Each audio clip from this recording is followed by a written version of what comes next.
여러분 안녕. 오늘은요 항상 핫한 논쟁이 되는 이슈죠. 신축과 구축 아파트의 장단점을 살펴볼 텐데요. 이사로에서 신축과 구축에 대한 다양한 의견들을 종합해봤습니다. 자, 먼저 구축 아파트의 장점부터 살펴보겠습니다. 첫 번째 장점은 바로 입지입니다. 구축 아파트는 주로 오래된 지역에 위치해 있기 때문에 이미 잘 갖춰진 인프라를 누릴 수 있습니다. 학교, 병원, 마트 등 생활 편의시설이 잘 갖춰져 있어서 살기에도 매우 편리한데요. 또한 다양한 상점과 음식점이 밀집되어 있기 때문에 풍부한 문화생활도 즐길 수 있습니다.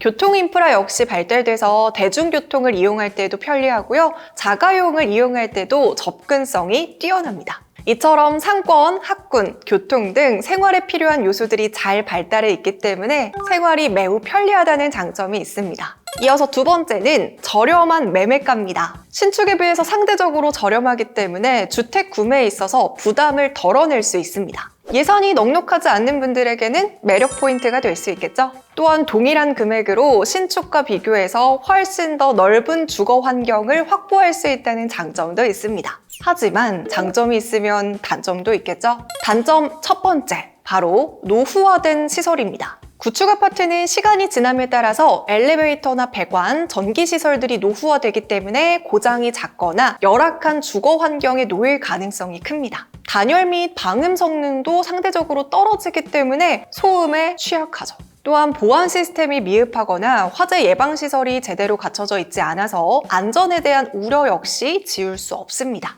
단점 두 번째는 부족한 주차 공간입니다. 구축 아파트는 세대수 대비 주차 공간이 부족하고 노후화되기 때문에 매일 주차난을 겪을 가능성이 높습니다. 다음은 신축 아파트입니다. 첫 번째 장점은 쾌적한 주거 환경이죠. 특히 IoT 기술을 접목한 스마트홈 시스템 기술을 활용한다는 점인데요. 예를 들어서 외출 중에도 스마트폰으로 집안의 난방을 켜거나 침대에 편안하게 누워서 조명을 끌 수 있다는 점이 생활의 편의성을 크게 향상시킵니다. 또한 단지 앞에 주출입구가 자리 잡고 있어서 외부인에 대한 통제도 철저하게 이루어지는데요. 차단기는 물론이고요. 입주자를 위한 아파트 출입문까지 있는 경우도 있습니다. 입주민 입장에서는요, 나의 아파트가 아무나 드나들 수 없는 곳이라는 자부심과 또 안심을 느끼게 해주는 요소입니다. 또한 대부분의 신축 아파트는요, 단지 내에 헬스장, 수영장, 골프 연습장 등 다양한 편의시설을 제공하고요. 실버 카페나 어린이 놀이방 등 연령에 맞춘 시설도 잘 구비되어 있습니다.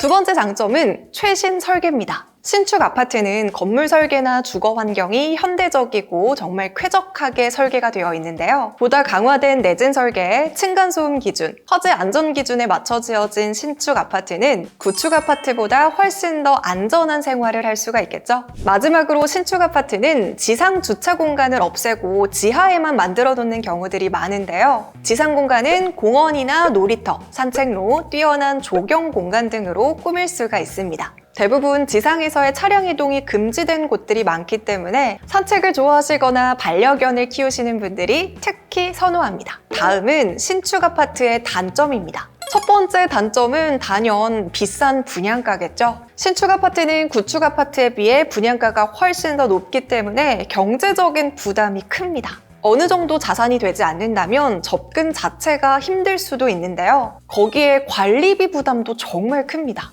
신축 아파트는 다양한 편의시설을 제공하는 만큼 그에 따른 유지보수 비용이 관리비 안에 포함되기 때문에 비용이 더 높아질 수밖에 없습니다. 이어서 두 번째 단점은 미완성된 인프라 문제입니다. 새로운 아파트 단지의 경우 주변 상권이나 교통시설이 잘 갖춰져 있지 않기 때문에 생활이 불편할 수 있습니다. 작은 마트조차 차를 타고 나가야 될 수도 있고요. 학교나 직장까지의 거리가 너무 멀기 때문에 자녀 통학과 통근에 불편함을 초래할 수 있습니다. 마지막 세 번째 단점은 부실 시공에 대한 공포입니다. 끊이지 않고 수면 위로 계속 떠오르고 있는 문제죠. 시공사의 부실 시공으로 인한 순살 아파트, 하자투성이 아파트 논란은 신축 아파트를 쉽게 선택할 수 없게 하는 걸림돌이 되고 있습니다. 자, 보신 것처럼요, 신축과 구축 아파트는 각자 다른 장단점을 가지고 있어요. 사실 신축과 구축 아파트의 장단점은 단순히 딱 하나로 정의하기엔 어려운 부분이 많아요. 신축 안에서도 저마다의 장점과 단점이 있고 구축 역시 세부적으로 다양한 차이가 있죠. 네, 그럼 저희는 다음번에 더 유익한 영상으로 찾아뵙겠습니다. 이사는 어디로? 이사로!